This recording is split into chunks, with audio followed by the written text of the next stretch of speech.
We have a couple people who have requested to speak. Mark?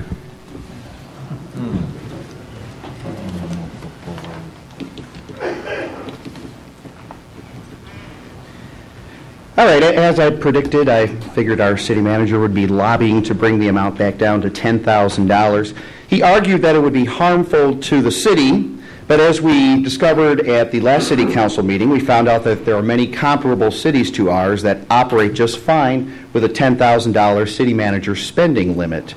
I want to remind the public and the council, if the spending limit would have been in place prior to the Bernanke-Wogengate situation, perhaps the Third Ward chair would still be occupied right now. The Third Ward would be represented, and we wouldn't have to waste all this time discussing this at this moment.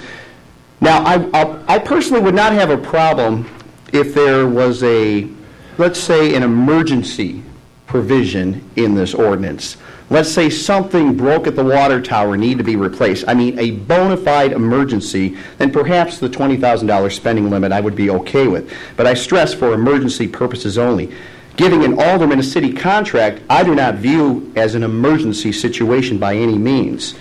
Now, Mr. Bernanke stated in his press conference, as he did tonight as well, that lowering the spending limit to $10K will be taking on management functions. The council will be taking on management functions.